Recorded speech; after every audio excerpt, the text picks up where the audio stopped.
What's up guys, DuArktik here with another Marvel Strike Force video, and in this video we are back to talk about the AIM minions. Yes, we finally have the enemies which we are facing on the upcoming Scourge, where you're going to be able to unlock Archangel. And guess what? I was right. I told you 1 month ago or even 2 months ago that the best team was the AIM team. Then 1 month ago I told you that the AIM team was the best team. Then 1 week ago I showed you the gameplay why the AIM team was the best team. And now that we have the information on the minion, on the enemies that we are facing, we know that yes, the AIM team is definitely the best team to take for the upcoming Scourge. So as always, I was right. What a surprise. Modest, 100% modest.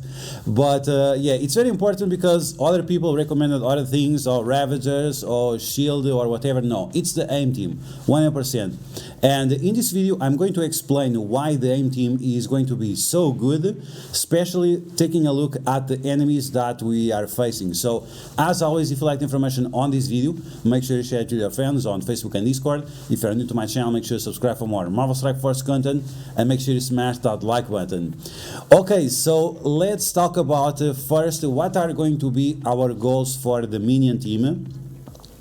And we are also going to talk about two options. So in terms of gear, my advice right now is to start building up these characters, and you want to have all of them at least at level 75 gear tier 14. This is in case you want to get like Archangel 5 yellow stars, 6 yellow stars. If you are competing for that target, it's going to have the minions at least at that specific level. Once again, level 75 gear tier 14, and the Isolate, you want to get it at Isolate Blue level 3. That's it. Now it's going to be very important that you have at least 2 skirmishers. It's going to be very important because one of the enemies we face is Drax, so it's going to be important for us to remove the taunt from him. Other thing that we need to take into consideration is, should you take AIM Monstrosity or the Merc LTE? I'm not sure about this one, and the reason why it's because Merc LT, unfortunately, his stats are kind of low, even at high gear like he has right now, gear tier 15. His stats are kind of low. I might put some Isolate Blue into him, but it seems to be the case that AIM Monstrosity is going to be a better option. If you already have Merc LT, then try your luck, see if Merc LT is going to be good enough for you or not. If that's not going to be the case, then keep your eyes on AIM Monstrosity, but make sure that is the last character for you to invest in, because once again, if you can go through with the Merc LT, you should be fine. Now, other thing that we need to talk about, if you already have your Ravagers geared up, just try it and see what happens. The AIM team is definitely going to be the best team, but if you already have other characters invested on, try your luck and see, maybe you can go through. We'll see. I don't know what to tell you. Test your luck, follow the advice of other people, but it's up to you. If you want to try your Ravagers, if you want to invest on other characters, it's up to you. Okay, so let's take a look at the enemies that we are facing, and I'm going to explain why the AIM team is going to be the best team. It's actually pretty ridiculous, because taking a look at the enemies, it's so much easier to figure out why the team is so much better. Okay, so taking a look at the nodes, this is going to be node number 1 and node number 2 on the upcoming Scourge. So whether you like it or not, you'll have to go through these first 2 nodes, and that will limit if you're going to be able to unlock Archangel at 3 yellow stars or not be able to unlock him at all. So keep that in mind. Even on difficulty 1, 2, and 3, you still need to have need to have minions in order to unlock Archangel. Okay, so big shout out to Miniball TV. key for these data mines. And also big shout out to Tauna, because he also did data mines for this information. And if you guys have the chance, even if you are not a fan of Tauna, make sure you go to his channel and share some kind words and positive energy towards him, because he has been having some difficulty time and especially lost someone very important in his life. So in case you come across some Tauna's videos, make sure you leave a nice positive message in his YouTube video. And you don't have to say that I send you there, because I don't need anyone's appreciation. Okay, so let's take a look at the enemies that we are facing. Can we increase the size of these, please? Okay, so there we go. So for the first node, we are facing Doctor Strange. Someone asked me on my live stream, oh, but Doctor Strange is gonna flip the positive effects from Merc LT, for example. It doesn't matter. One of the reasons why it doesn't matter is because Doctor Strange is much faster than the other characters that we are using. Then Toad, he removes positive effects from our team. It doesn't matter, because he doesn't have Magneto early on, and the AIM team does not spawn with positive effects, and Toad will go way earlier compared with everyone else. Then we have Pyro. Pyro applies heal block, he applies bleeds, and that's fine, because we are going to have AIM Researcher. She can remove those the negative effects, and she can also flip those bleeds.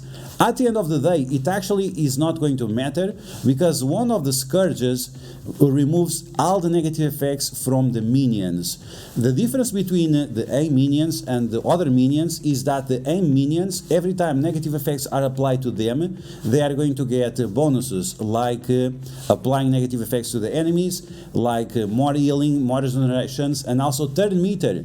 The AIM team gets so much turn meter, is actually unbelievable. So Pyro is not going to do anything. Spider-Man Noir is going to do some damage to you, he's going to apply Disrupt to you, but because he's so fast, maybe you have to restart another few times. As long as he doesn't apply Disrupt to your AIM security, this is not going to be a problem. And then you have Sabretooth and the Blob. These characters, none of them matter. In terms of the characters you should focus on, Doctor Strange, just to make sure that he doesn't revive anyone.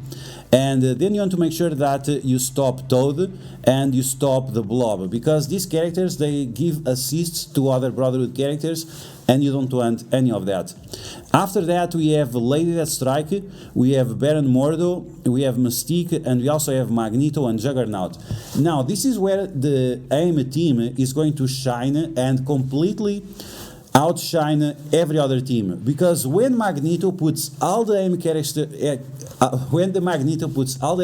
together, that means that AIM Infector will give counters to all AIM characters. That means AIM Researcher, she will up all characters.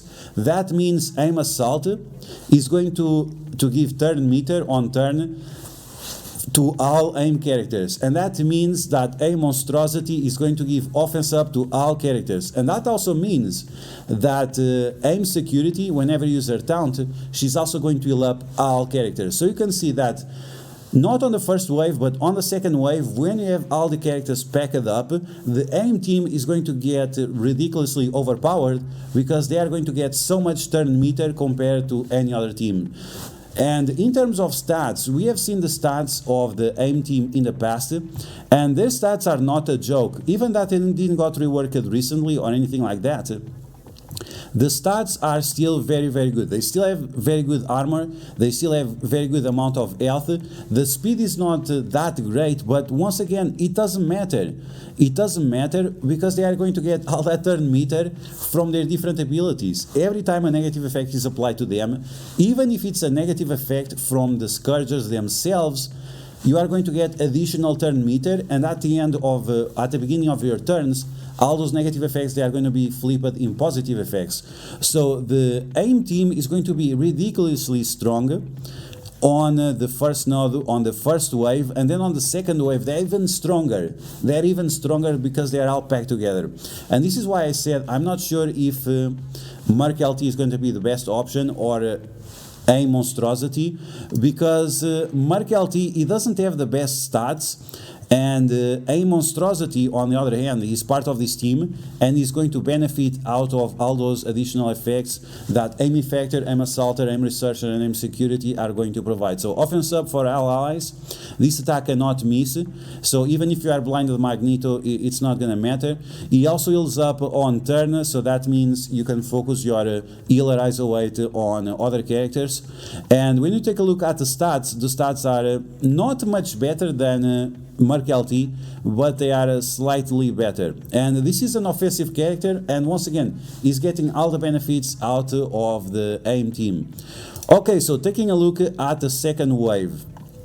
We have Hela, we have Drax, we have Green Goblin, we have Zombie Iron Man, we have Longshot, and we have Merc Riot Guard. Okay, so with this first wave, this is going to be a tough wave. This is not as easy as the other one, but this is why you need a Skirmisher Isolate on Aim Effector and on Aim Security as well, because you want to remove that taunt from Drax as fast as possible.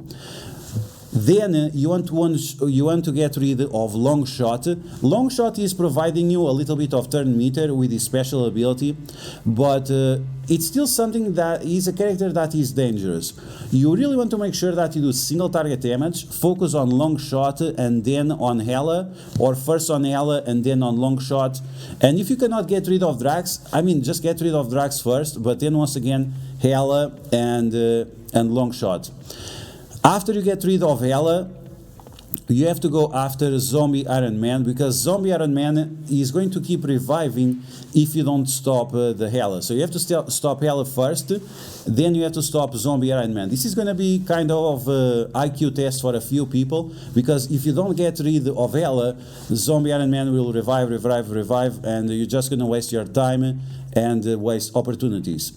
After that, after you get rid of Hela, Longshot, and Zombie Iron Man, you have to go after Scream, just to make sure, because Scream, she does a lot of damage. And once again, you have the situation of Polaris. Excellent, we have another character putting everyone together. So you're going to use Polaris the same way you used Magneto. You're going to put all the AIM characters together, and then one counter is not going to be for one character, it's going to be for all characters.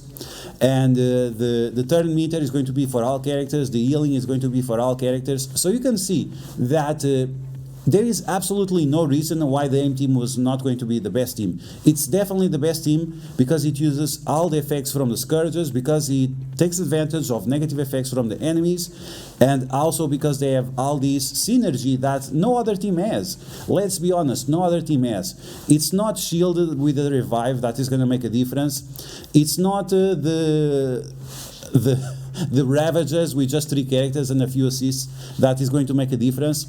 It's not the either team that is going to make a difference, because the either team, they have decent stats, but overall they don't have the amount of synergy and output and mitigation, all those effects that the AIM team have. So once again, it's there is absolutely no doubt that the AIM team is going to be the best team. So after you dealt with Longshot, after you dealt with Hela and Zombie Iron Man, you want to go after Scream, and you also want to go after Polaris, because Polaris, she is not a joke. She does a lot of damage to your characters. Even that she applies negative effects, she also does piercing damage, and that can be painful.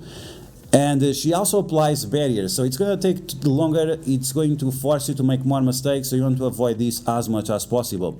After that, we have Shatterstar. It doesn't matter if Longshot is gone, Shatterstar is not going to matter. If Shatterstar does his special to you and applies defense down, it doesn't matter, because that is going to be flipped into defense up, so great for you. Dr. Octopus is a character that you have to be careful with, because he is quite annoying, and he also gives speed up to other characters. So before Dr. Octopus shows up, you kind of want to get rid of Green Goblin, because Green Goblin is going to start eating away all your positive effects, and you don't want that. Carnage is pretty much meaningless, and Rhino is kind of slow, so as long as you get rid of Green Goblin, Dr. Octopus, you're going to be fine. So ignore Shatterstar, ignore Carnage, ignore Rhino, and focus on Scream, Polaris, probably more Polaris than anything else, then a Green Goblin, and that's it. I think you're gonna have easier time with this, and I I hope now it's clear for everyone. I don't want to see any other content creator saying that, oh, no, don't invest on AIM, don't invest on whatever. It's more than guaranteed that the AIM team is going to be the best team. Once again, we have Scourges that are going to increase the buffs of the characters, not the buffs, the stats. We have a Scourge that increases 30% stats on all these characters. Then we have a Scourge that will flip negative effects on these characters as well. Then we have Scourges that apply negative effects to them, which is fine, because the more negative effects the AIM team have, the better. The more turns AIM researcher will have, and then the more opportunities you will have for AIM research to heal and to also to buff all the other AIM characters. Once again, the only question I have is if Merc LT is going to be good enough, or if we have to invest on AIM monstrosity. Finally, you should set as your goal to at least have these characters at level 75, ISO 8 blue level 3, and Gear T 14 in case you want to get a big Archangel. I think that should be the target for everyone that is looking forward to get 5 yellow stars or 6 yellow stars Archangel or higher than that. Once again, if you invested on any other characters, if you listen to other content creators and you invested on Ravagers or whichever other trash they talked about, it's up to you. I told you long time ago. I told you like 2 months ago. I repeated 1 month ago. I repeated last week that the AIM team was going to be the best team. And there we go. So that's it. I hope you guys enjoyed this video, and don't get angry about this, because it's actually great from Scopely, because this is the only team that actually makes sense to gear up as minions, because it's one of the more likely teams to get reworks. AIM, Shield and Hydra are the teams that are more likely to get reworks, because there are many characters on those factions that we still don't have in the game. So I hope you guys enjoyed this video. If you did, make sure you smash that like button. Let me know in the comments below if you already started gearing up your AIM characters. And I hope you guys enjoyed this video. If you did, make sure you smash that like button. And if you found the information helpful, make sure you share it with your friends on Facebook and Discord. If you are new to my channel, make sure you subscribe for more Marvel Strike Force content. And I will catch you guys later. Take care.